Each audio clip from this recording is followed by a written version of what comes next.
गुरु ब्रह्मा गुरु विष्णु गुरुर्देवो महेश्वरा गुरु साक्षात् परम ब्रह्म तस्मै श्री गुरुवे नमः। ओम नमो ब्रह्म दिव्यो ब्रह्म विद्या संप्रदाय कतभ्यो वंश ऋषिभ्यो महत्यो नमो गुरुभ्यः सर्वपल्लवरहित प्रज्ञान घन गर्धो ब्रह्मेवामस्मि। ओम नारायणं पद्मं वसिष्ठं शक्तिं च तत्पुत्रं पराशरं च व्यासं सुखं गौड़पदं महान्तं गोविंद रवीन्द्रमथाथ शिष्यं श्रीशंकराचार्यमथाथ पदपादं च हस्तामलकं शिष्यं तं तोटकं वर्तिकामन्नास गुरुसन्ततो मानुतस्मि। श्रुतिस्मृतिपुराणानाम् आलयं करुणालयं नमामि भगवत्पादं शङ्करं लोकशङ्करं शङ्करं शङ्कराचार्यं केशवं बादरायणम् सूत्रभासकृतो वन्दे भगवन्तो पुनः पुनः ईश्वरो गुरुरात्मेति मूर्तिभेदविभागिने व्योमवप्ताय देहाय दक्षिणामूर्तये नमः। ओम श्री गुरुभ्यो नमः। ओम श्री परमात्मने नमः। हम लोग गीता के 8वें अध्याय का अध्ययन कर रहे हैं। भगवान ने कहा अंतकाले च मामेव स्मरन् मुक्त्वा कलेवरम यह प्रयाति स मद्भावं याति नास्त यत्र संशयः। अंतकाले च, अंतकाल में जो च है उसका अर्थ यह है कि जीवन काल में जो परमात्मा का स्मरण करता है। अंतकाले च जीवन काले, अंतकाले च दोनों का ये समुच्चय है। आप जीवन काल में भगवान का स्मरण कीजिए। स्मरण करने के लिए गुफा में बैठने की जरूरत नहीं है, समाधि लगाने की जरूरत भी नहीं है। आप ऐसे ही स्मरण करिए। स्मरण भी दो तरह से होता है, एक तो इंद्रियक अनुभव से स्मरण होता है और एक श्रवण से स्मरण होता है। तो सुनी हुई बातों का खूब स्मरण होता है। जैसे आप संगीत सुनते हैं तो उसमें जो शब्द का उच्चारण है वह धर्म है, वह स्मरण होता है। क्षमा चाहते हैं, हम लोग संगीत सुनते हैं तो उसमें जो शब्द का उच्चारण है वह स्मरण रहता है, और उसमें जो भगवान का नाम प्रेम है वह भक्ति है। उसमें वो लय है वह योग है, और उसमें जो अर्थ का साक्षात्कार है वह ज्ञान है।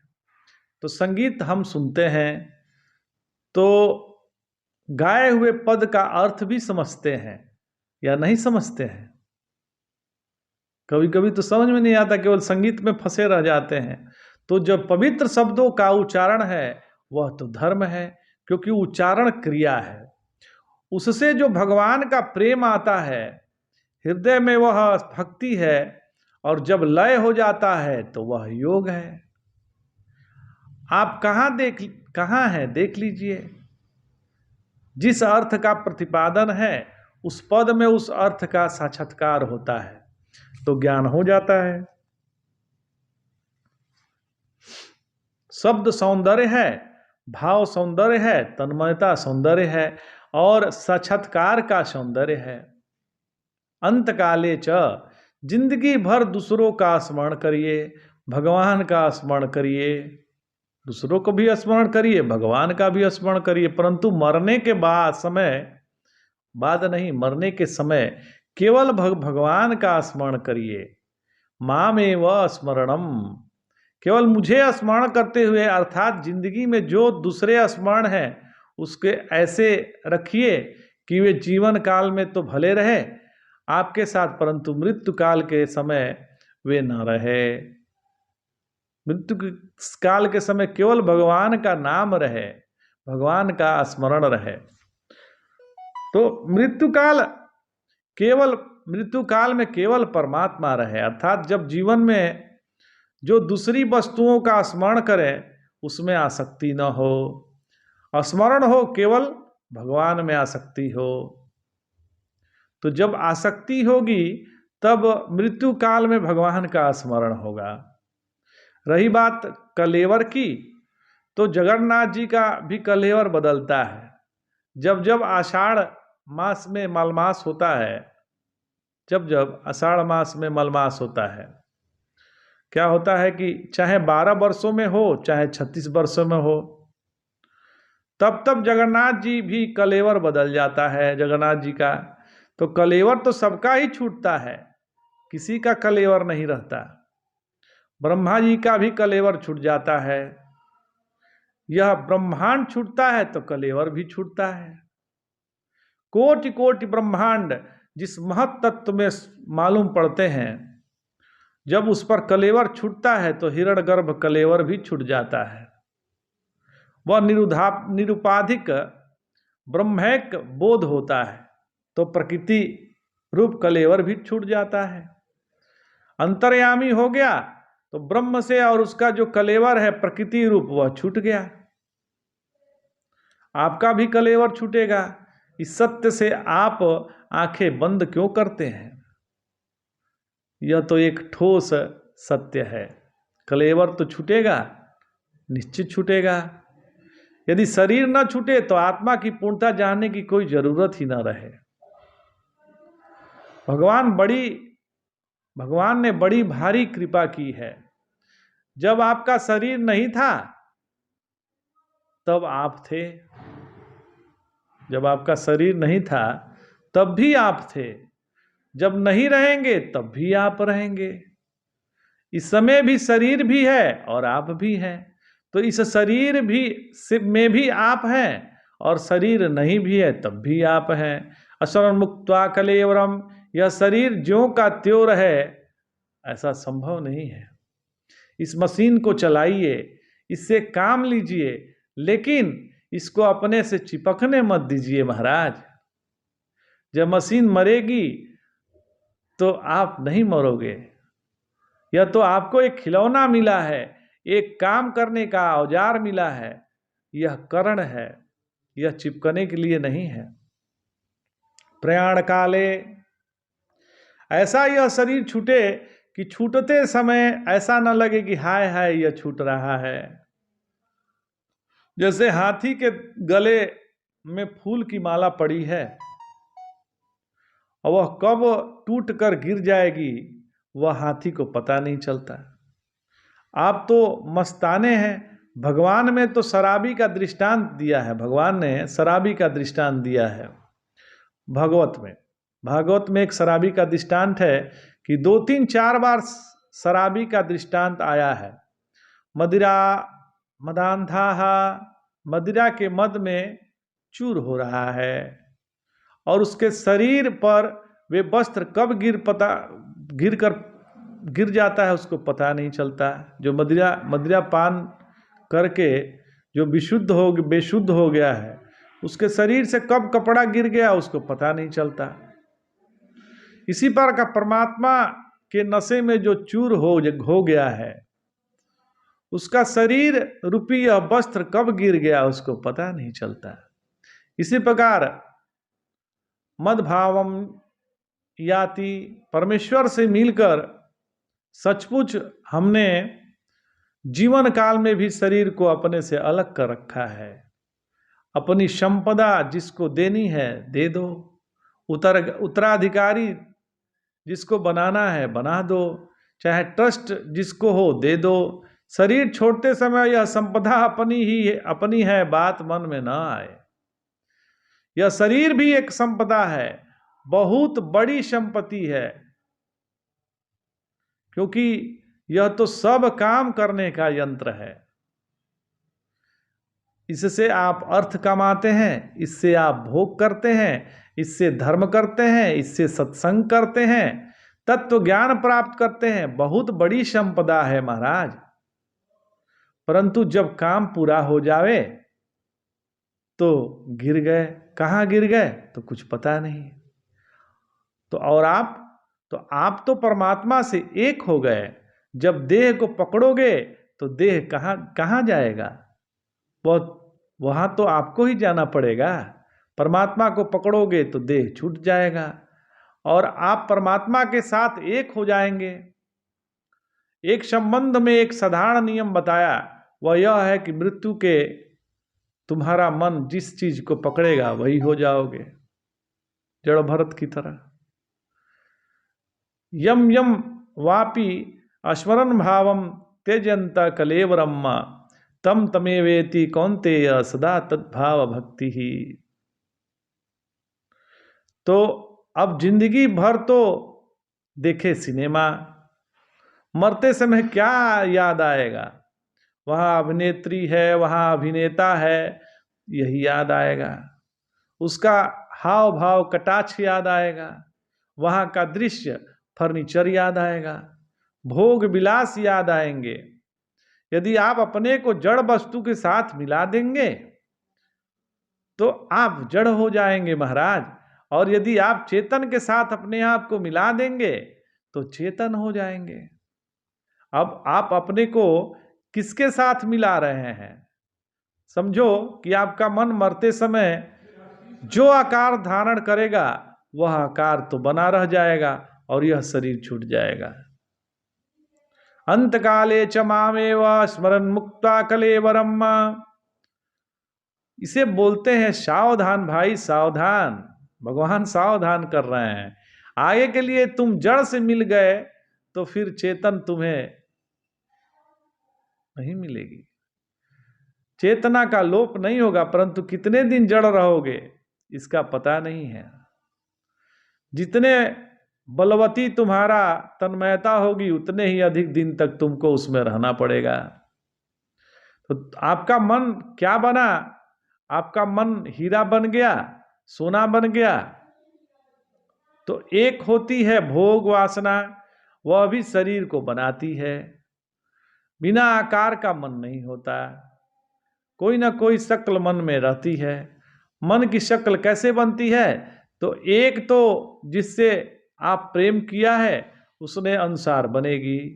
जैसे वेश्या के से किसी का प्रेम है तो मन मरते समय वेश्याकार होगा और यह शरीर छूट जाएगा और वेश्या का आकार बना लेगा, तो वह मन वेश्या हो जाएगा। यह तो हुआ आकार के अनुसार। एक समझ के अनुसार बनता है। समझ क्या? तो आप सबसे श्रेष्ठ किसको समझते हैं?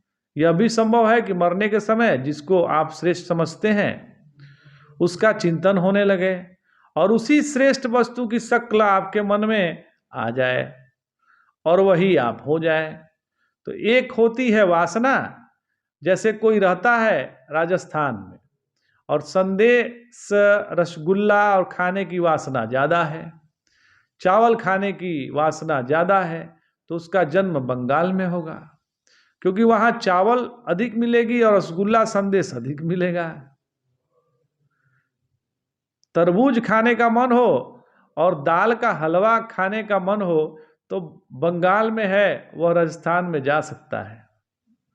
वासना की प्रबलता के अनुसार मन इधर उधर जोड़ता तोड़ता रहता है। उसका प्रेम आपका कर्म और आपकी प्रज्ञा पूर्व जन्म से संचित है महाराज। आप बाहर से ले लेकर जो मन में भरते हैं, बाहर की वस्तुएं हम आँख से, कान से, नाक से, त्वचा से, जीभ से उठाते हैं और उठाकर उसको अपने मन में भरते हैं, उसको अंतःकरण बोलते हैं। अंतःकरण माने बाहर की चीज को अंदर में कर लिया। अंत क्रियते अनेना। बाहर की वस्तु भीतर आती है। यह बाहर की वस्तु बंधक नहीं होती, भीतर की वस्तु बंधक होती है। जब तक वह हमारे मन में नहीं आवेगी तब तक बंधक नहीं होगी। अंतःकरण शब्द का सीधा अर्थ यही है कि बाहर की वस्तु को यह भीतर कर लेती है। बाहर की वस्तु बाहर रहे और भीतर जो है उसे आप देखिए, उसमें भी पहले से भीतर बहुत सारी चीजें बचा कर रखी हुई है, उनको संस्कार बोलते हैं। उनके अंदर वासना होती है। वेदांती लोग उनको भी निकालते हैं, अपने कर्तापन को निकालते हैं, अंतःकरण को ही निकाल देते हैं।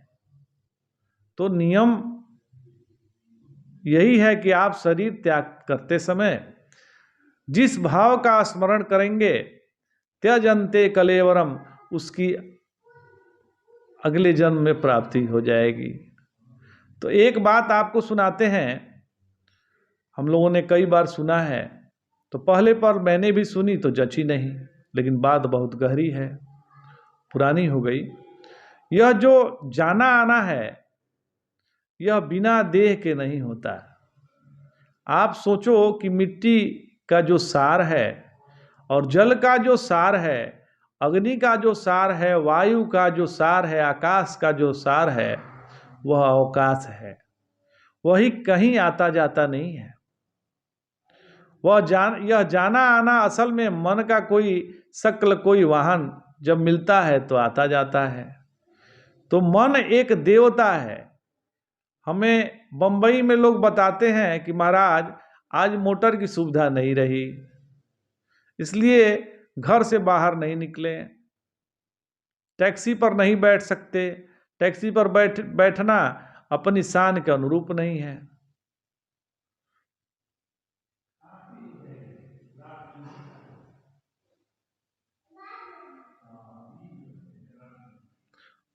बड़े आदमी वाहन पर चढ़कर निकलते हैं। जितने देवता होते हैं, जिसको और वाहन न मिले वह चूहे पर चढ़कर निकलते हैं। भेड़ भी वाहन है, बैल पर भी वाहन है, बैल भी वाहन है, उस पर भी चढ़ते हैं। हाथी घोड़े भी चढ़ते हैं। हमारा मन है, यह देवता है। जब तक इसको वाहन नहीं मिलेगा तब तक वह कहीं आता जाता नहीं है। हमारा मन तभी जाएगा जब उसको वाहन मिलेगा। इसको एक अतिवाहिका शरीर चाहिए, और ऐसा शरीर चाहिए जो दीवाल को छेद कर निकल जाए, जो शीशे की दीवाल को भी पार कर जाए, ऐसा शरीर चाहिए। मन में जो भाव होता है वही मन का शरीर बन जाता है। वस्तुतः देश के देशांतर में गमन नहीं होता। आप नरक में जाने के लिए कहीं जाते हैं या स्वर्ग में जाने के लिए कहीं जाते हैं? यह पौराणिक कथा है कि हमारे मनीराम तो ऐसे कारीगर हैं कि जहाँ हैं वहीं नरक बना देते हैं, और जहाँ हैं वहीं स्वर्ग बना लेते हैं।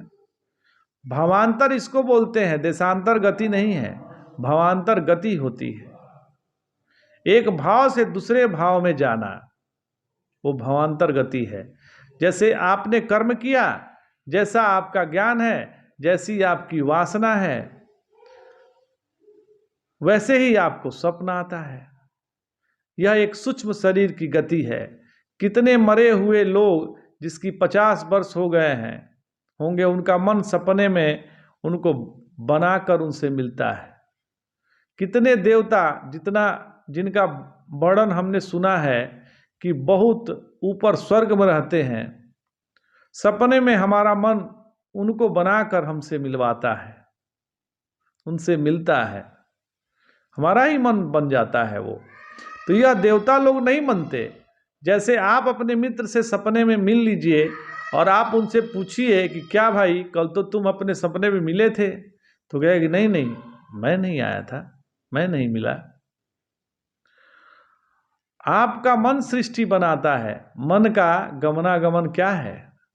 तो मन का गमनागमन है आपने बुरा काम किया तो मैं बुरा काम करने वाला हूँ, ऐसा अभिमान हुआ, और उसे बुरे काम का जो फल है, नतीजा है,